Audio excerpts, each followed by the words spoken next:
Bismillahirrahmanirrahim. Bismillahirrahmanirrahim. Assalamu alaikum students. Welcome to all of you. I hope that you are fine and in good health. Today we will discuss unit number 8 stopping by woods in on a snowy evening. जंगल में एक क़याम एक बर्फ़बारी की शाम. Robert Frost according to reduce syllabus बच्चों आप लोगों को पता है कि इसमें जो है बाकी जो आप क्या कहते हैं इसको ट्रांसलेशन वगैरह पैराफ्रेसिंग वगैरह ये चीज़ें नहीं आई हुई. जस्ट ग्रामर का पार्ट ए और बी है, लिहाजा हम ग्रामर ए और पार्ट की तरफ चलते हैं. ए और बी में बेसिकली आपसे एडवर्ब फ्रेज और एडजेक्टिव फ्रेज डिमांड की गई है. ठीक है, पहले तो ये बताती चलूँ कि एडजेक्टिव फ्रेज होती क्या है. ठीक है, तो एडजेक्टिव फ्रेज जो है पहले तो हम देखते हैं कि एडजेक्टिव क्या है. ठीक है, एडजेक्टिव कहते हैं कि किसी इंसान की खूबी, किसी भी चीज़ की खूबी, अच्छाई या बुराई एडजेक्टिव कहलाती है. और वो लफ्ज़ जो किसी की खूबी, अच्छाई या बुराई को बयान करे वो एडजेक्टिव कहलाता है. ठीक है, तो एडजेक्टिव फ्रेज जो है ये एक ग्रुप ऑफ वर्ड्स हैं. अच्छा, फ्रेज़ क्या है? फ्रेज़ मुरक्कब नाक़िस कहते हैं. फ्रेज़ को मुरक्कब नाक़िस कहते हैं. तो एडजेक्टिव फ्रेज़ जो है उसको एक्सप्लेन करने से पहले एडजेक्टिव और फ्रेज़ को हम डिफ़ाइन कर रहे थे. एडजेक्टिव मैंने कर दिया, आप फ्रेज़ देखिए. फ्रेज़ क्या है? मुरक्कब नाक़िस जिसको कहते हैं, ऐसा अल्फाज का मजमूआ जिससे बात पूरी समझ में ना आए. ठीक है, लेकिन ग्रुप ऑफ वर्ड्स होते हैं जो पूरा एक यूनिट के तौर पे काम करता है, उस सारे का पर्पस सेम होता है. ठीक है, अब एडजेक्टिव फ्रेज़ ऐसा लफ्ज़ों का मजमूआ है जो क्या करता है, जो काम एडजेक्टिव वाला करता है. एडजेक्टिव फ्रेज ऐसा लफ्ज़ों का मजमूआ जो एडजेक्टिव का काम करे. अब देखिए एडजेक्टिव क्या काम करता था. एडजेक्टिव काम करता था यानी वो नाउन को क्वालिफाई करता था, नाउन की खूबी या खामी को बयान करता था. ठीक है, ऐसा ही है ना. चाहे वो देखिए मैं जैसे कहूँ कि this is a long tree. Tree एक नाउन है तो उसकी खूबी है कि वो लॉन्ग है. ठीक है, मैं अगर ये कहूँ कि this is an old long tree. ठीक है, तो एन ओल्ड लॉन्ग ट्री, अब ये तीनों मिल के भी उसी ट्री की खूबी ही बयान कर रहे हैं. तो सेम इन द वे जब ग्रुप ऑफ वर्ड्स मिलें और वो एक नाउन की खूबी बयान करें तो वो क्या कहलाएंगे? Adjective phrase. अगर वो काम अकेला लफ्ज़ करेगा तो वो एडजेक्टिव कहलाएगा, और अगर ग्रुप ऑफ वर्ड्स करेंगे तो वो एडजेक्टिव फ्रेज कहलाएगा. अब आ जाते हैं हम डेफिनेशन की तरफ. An adjective phrase is a group of words. Adjective phrase एक लफ्ज़ों का मजमूआ that does the work of an adjective, जो एडजेक्टिव का काम करे. मिसाल है I like to see a smiling face. अब यहाँ पे देखिए लफ्ज़ है स्माइलिंग. ठीक है, ये स्माइलिंग जो है ये इस फेस की खूबी है, यानी फेस क्या है? हंसता हुआ या मुस्कुराता हुआ. ठीक है, तो स्माइलिंग जो है अगर मैं कह दूँ कि I like to see a face, फिर मैंने सिर्फ नाउन लगाया, मैंने फ़ेस की खूबसूरती बता दी या फ़ेस की मैंने निशानी बता दी कि फ़ेस के अंदर क्या क्वालिटी होनी चाहिए कि वो स्माइलिंग होना चाहिए. ठीक है, अब इस स्माइलिंग एक वर्ड को मैं अगर ग्रुप ऑफ वर्ड्स के ज़रिए बयान करूं कि मैं I like to see a face with a smile on it, मैं एक फ़ेस देखना चाहती हूं जिसके ऊपर स्माइल हो. बात तो वही है, मैसेज वही कन्वे किया कि मुझे स्माइलिंग फेस चाहिए, बट ऊपर मैंने एक वर्ड के ज़रिए डिस्क्राइब किया तो वो एडजेक्टिव कहलाया. नीचे मैंने ग्रुप ऑफ वर्ड्स के ज़रिए डिस्क्राइब किया जैसे with a smile on it, तो ये क्या है? एडजेक्टिव फ्रेज कहलाया. अब हम आ जाते हैं एडवर्बियल फ्रेज की तरफ. ठीक है, जिस तरह के हमने पहले डिस्क्राइब किया, ठीक है, कि एडजेक्टिव फ्रेज जो है वो ग्रुप ऑफ वर्ड्स होता है और काम वो क्या करता है? एडजेक्टिव का ही करता है. सेम इन द वे यहाँ पे भी फ्रेज क्योंकि लफ्ज़ लगा हुआ है और फ्रेज में आपको एक्सप्लेन कर चुकी हूँ कि वो ग्रुप ऑफ वर्ड्स होते हैं that does the work of a unit, जो एक यूनिट का काम करता है, यानी उस पूरे का पर्पस सेम होना चाहिए.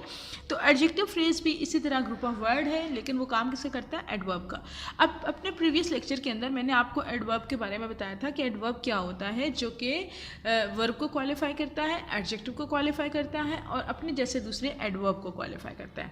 अब यही वाले तीनों काम अगर कोई ग्रुप ऑफ वर्ड करे तो वो भी क्या कहलाएगा? एडवर्ब कराएगा. एग्जाम्पल में आ जाइए, एली रेन क्विकली, एली तेज़ी से दौड़ा. ठीक है, अब एली रेन क्विकली, ये देखिए क्विकली एक लफ्ज़ है, यानी आपको पता है कि ये किस चीज़ का आंसर कर रहा है? हाउ एली रेन, किस तरह एली दौड़ा. तो जो इस सवाल का जवाब करे हाउ का, तो वो एडवर्ब ऑफ मैनर है. बेसिकली ये एडवर्ब है. हम एडवर्ब के आगे फर्दर बहुत सारी काइंड्स हैं. अच्छा, ये एडवर्ब है, ये हमने मान लिया. अब क्विकली एक लफ्ज़ है, जब वो काम एडवर्ब का कर रहा है तो वो एडवर्ब कहलाएगा। अब लेकिन इसी क्विकली को, इसी मायनों को मैं अगर ग्रुप ऑफ वर्ड्स के जरिए एक्सप्लेन करूँ, जैसे कि Ellie ran with a great speed, ठीक है, विद अ ग्रेट स्पीड, काम वही है कि क्विकली कर रहा है, तेज़ कर रहा है, विद अ ग्रेट स्पीड तेज़ी के साथ कर रहा है, बात वही है लेकिन ग्रुप ऑफ वर्ड्स के जरिए एक्सप्लेन की गई, तो that is called adverb phrase. Understood. Now अब आप लोगों को नीचे वर्कशीट दी हुई है, replace each of the following underlined adjective phrase by an adjective. Adjective phrase को किसी एडजेक्टिव के जरिए रिप्लेस कीजिए। ही वोर अ टर्बन, उन्होंने एक टोपी पहनी हुई है, मेड ऑफ सिल्क, सिल्क की बनी हुई, ठीक है। अब मेड ऑफ सिल्क क्या है, ग्रुप ऑफ वर्ड्स हैं, इसको अगर हम वापस ले आएँ, ही वोर अ सिल्क टर्बन। अब देखिए टर्बन वही है, ठीक है, टर्बन वही है लेकिन उसके साथ हमने एक लफ्ज़ लगा दिया सिल्क, बात वही है, लेकिन अगर मेड ऑफ सिल्क करते थे तो बात तब भी वही थी, बट वो ग्रुप ऑफ वर्ड्स थे और ये अकेला वर्ड है। उसके बाद नेक्स्ट आ जाते हैं, ही is a man without a friend. Without a friend का क्या मतलब है कि दोस्त ही नहीं है उसका कोई। अब देखिए इसका भी वही मतलब है, अगर सिंपली मैं इसकी जगह लिख दूँ कि he is a man with no friend, ठीक है, उसका कोई दोस्त ही नहीं है, बात दोनों का मतलब सेम है। विदाउट अ फ्रेंड को हमने रिप्लेस कर दिया नो फ्रेंड के साथ। Nobody likes a person with bad temper, कोई भी इंसान बैड टेम्पर के साथ आदमी को पसंद नहीं करता। Nobody likes a bad tempered man, बात वही हो गई।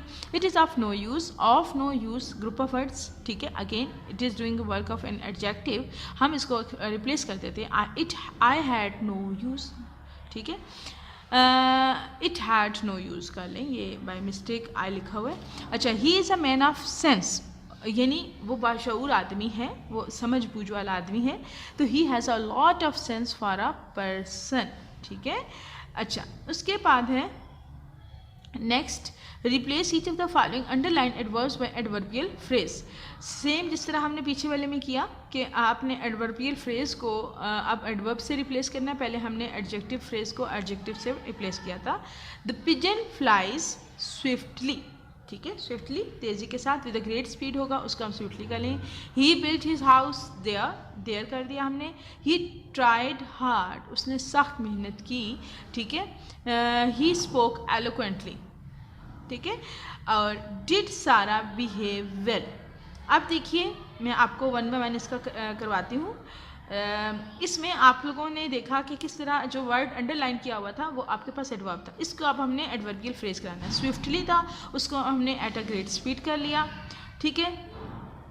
ही built his house there, there को हमने एट दैट प्लेस कर दिया।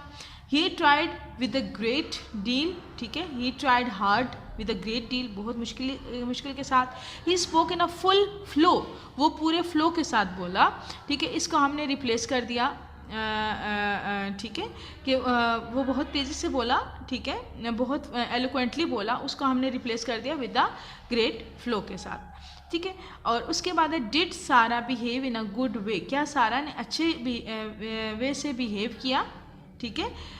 तो अब ये सारे के सारे आप देखें विद अ गुड वे को हम वेल कर दें, तो इन सारों में हमने क्या किया, एक लफ्ज़ को रिप्लेस कर दिया किसके साथ, ग्रुप ऑफ वर्ड्स को। अच्छा, ऊपर वाले में हमने क्या था, ग्रुप ऑफ वर्ड्स को रिप्लेस किया था एक वर्ड के साथ, अब हमने क्या किया, एक वर्ड को रिप्लेस किया ग्रुप ऑफ वर्ड्स के साथ, लेकिन ऊपर हमने एडजेक्टिव की एक्टिविटी की थी और नीचे हम एडवर्ब की कर रहे हैं। तो ये हमारा आज का लेसन है, उम्मीद है कि आपको अच्छे से समझ आया होगा। थैंक यू वेरी मच, अल्लाह हाफिज़।